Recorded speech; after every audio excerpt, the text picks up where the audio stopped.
You try to forget some people, the ones who made you feel lost, the ones who left too quickly, the ones who stayed too long. You might have erased their phone numbers, thrown away the gifts, and forgotten about them. But sometimes, when it's quiet, they come back to you as feelings, echoes, or questions that you still have. As Carl Jung taught, there are no meaningless events. There is something left behind by every relationship, even the ones that broke your heart. And maybe the point wasn't to get rid of the past, but to read it, because the building blocks of what will come next may be found in the ruins of what didn't last. It was okay for you to love them.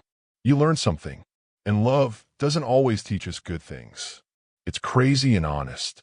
It takes away your illusions and shows you the parts of yourself that you still need to understand.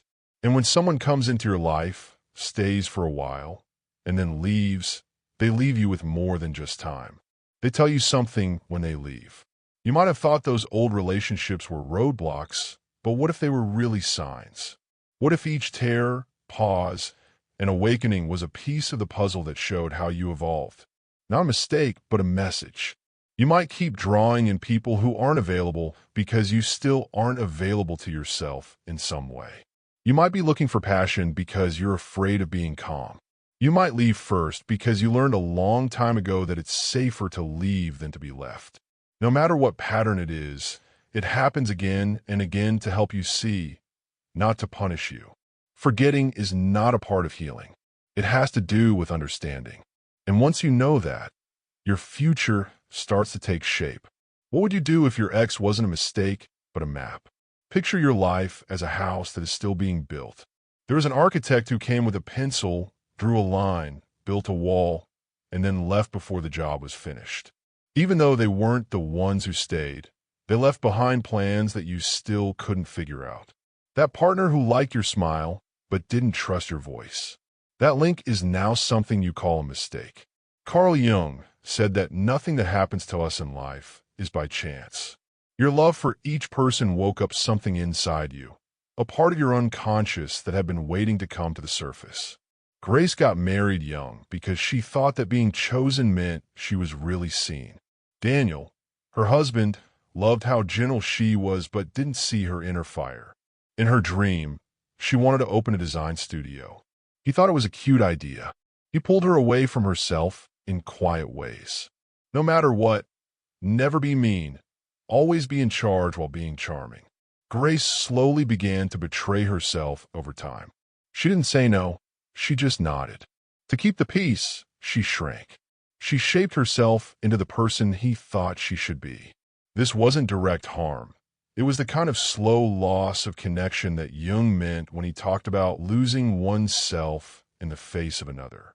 One morning, Grace looked at her reflection in a kitchen that was dead quiet. She saw a woman who no longer made things, asked questions, or felt alive. But that breakdown was the key to her success. She went back to herself when she left Daniel. She took out her old sketchbook and cried as she saw the pages full of light she had forgotten. Not because she lost a love, but because she gave up on herself. Jung wrote, "The privilege of a lifetime is to become who you truly are." For Grace, healing didn't come from finding a new relationship. It came from taking back her right to live her own life. Mateo, on the other hand, gave until he died. His partner, Alina, was afraid of getting close but wanted it, so he chased her. He did crazy things with his feelings to keep her close. But the more he let out, the less anyone could see him. His sadness when she left wasn't just for her. It was for all the times he had put her needs before his own out of love. He found out a deeper truth in therapy. He had mixed up devotion and sacrifice. Jung called this the work of the shadow, which is when we project our deepest wounds onto other people in the hopes that they can finish a story that only we can finish.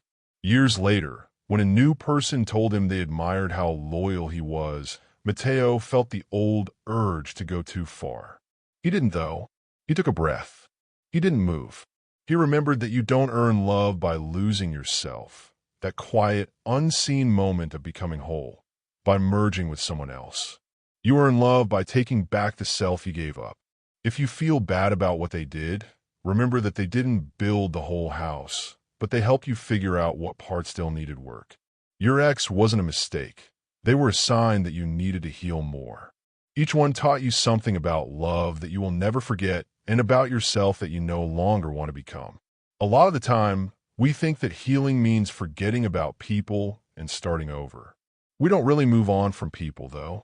They shape us, not in a way that scares us. They stay with you like echoes in the building blocks of who you are now. Someone who once cut you off in the middle of a thought without noticing. You now understand what it's like to not be heard. The person who made you laugh so hard it hurt, but they never stuck around when things got tough. Now you know how short-lived charm can be if there isn't real commitment underneath it. Every love you gave away left its mark on your nervous system. You can feel it when you hesitate to tell the truth, when your shoulders get tense, and when someone finally sees through your defenses and chooses to stay. These reactions aren't random. They're imprints. Soul memory. Jung taught us that what we don't think about shows up in our lives as fate. These habits and reflexes don't mean you're weak.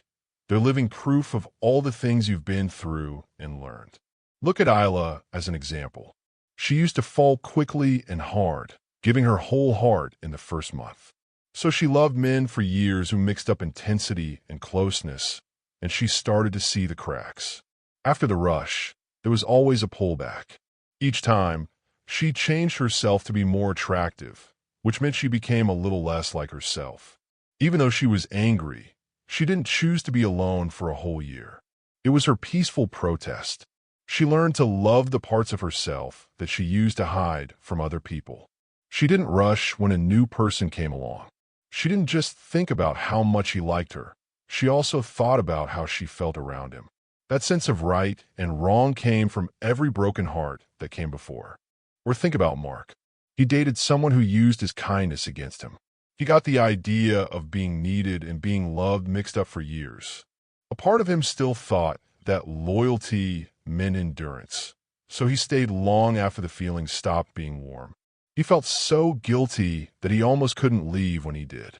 But he began writing again, this time with poems, thoughts, and quiet thoughts. He realized that he wasn't broken. He was just rediscovering parts of himself that had been hidden for years. His giving now comes from a place of abundance, not a place of lack. People who try to make him feel responsible for their happiness get a clear smile from him and say, "That's not mine to carry." Who left or how it ended doesn't make you who you are. It's the kindness you still show, the standards you now hold, and the silence you've learned to keep that shapes you. Love changes forms, but it's always there. It turns into instinct, insight, limits, and wisdom. You're not broken up into pieces. You are a mosaic, a living collage of all the truths you've learned through love.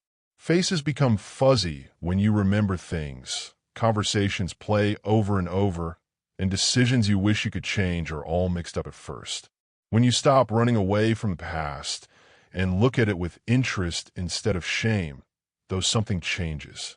Every heartbreak starts to fit into a pattern, like puzzle pieces that are all over the place, slowly coming together to make a shape you can recognize. Jung once said that your unconscious will run your life until you make it conscious. You will call this fate.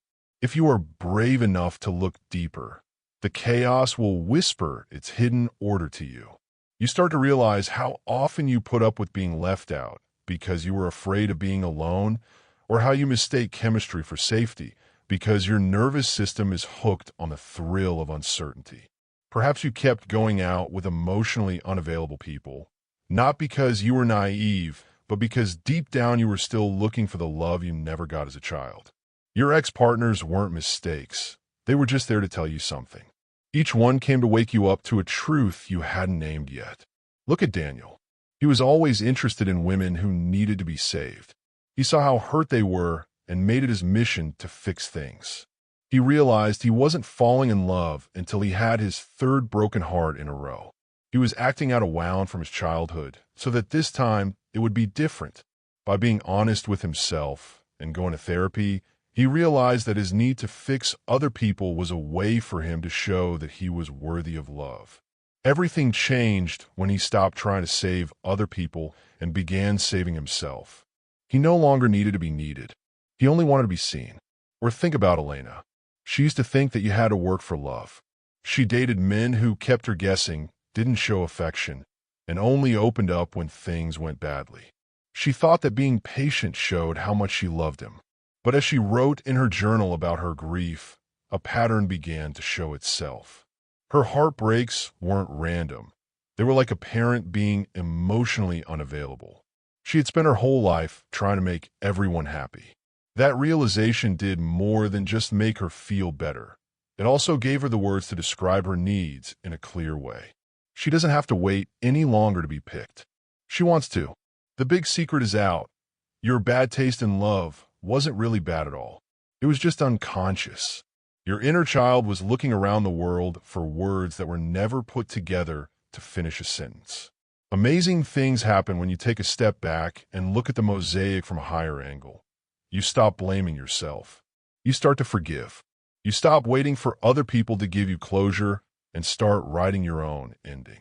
And the fog clears with each piece you bring to light. You understand that it wasn't about finding the right person. It was about remembering who you were before you learned to settle down. Things don't happen all at once. Healing never comes in through the front door. Instead, it creeps in like a soft sunrise, slowly, gradually, and at first not noticed. But then one day you let go of the guilt and say no. It doesn't make your chest tighten when you hear an old song. There's someone who broke you, and you smile, not because you want them back, but because you're not broken anymore. That's when you know the key has started to take shape. Jung wasn't just talking about self-improvement when he talked about individuation. He meant getting whole.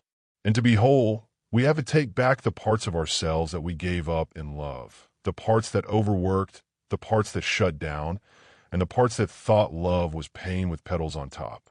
As these parts come back, you become more clear inside. It makes you deeply aware of something that seems almost holy. You no longer want to be picked. You want to be met fully, not halfway or someday. Things have changed, but not in loud ways that other people can see. Instead, they have changed in quiet ways that were felt. You're not looking for the highs that come with chaos anymore. You want peace to be steady in your life. You start to ask better questions like, does this person make me stronger? Do they see my soul? Or do they only see the me that helps them? You stop trying to figure out what the mixed signals mean because you know that the confusion isn't chemistry, but just emotional noise. You promised yourself that you would stop dancing in static. Take Marcus as an example. He used to fill his life with noise, quick relationships, distractions all the time, and emotional chaos that looked like love. But after a painful divorce and years of thinking about the things he did, he started to clean up his mind. He stopped running away from being alone and just sat there with it. He went to therapy. He wrote in a journal every morning. He gave his dad a hug, even though he never gave him one. And as time went on, his loneliness turned into strength. When love came back in his life, it wasn't a big deal. It was calm. She met him where he really was, not where he said he was. For example, Leela thought for many years that she had to be less intense, less ambitious, and less emotional in order to be loved. She learned that she didn't need to shrink as she healed, though. She had to get up. She made her life so that her voice was heard. Her rules turned into a prayer. She didn't doubt it when someone came along who loved her for who she was, flaws and all. She took it in stride because she was already someone who would never settle for half love. This is the door that opens when you become the key. It's not a perfect love story, but it just feels right. People who have done their own inner work and don't mix up drama with depth or silence with safety are the ones who choose you. They walk toward you with a heart that beats in time with yours. You don't have anything to prove or perform. There's only the quiet miracle of meeting someone as yourself. Jung thought that the outside world starts to reflect wholeness when the process of individuation is respected. People who have made peace with their shadows are more likely to fall in love with each other. It's not luck. Two souls that can hold hands because they want to, not because they need to. It won't be like the movies when you meet them. It'll be like going home.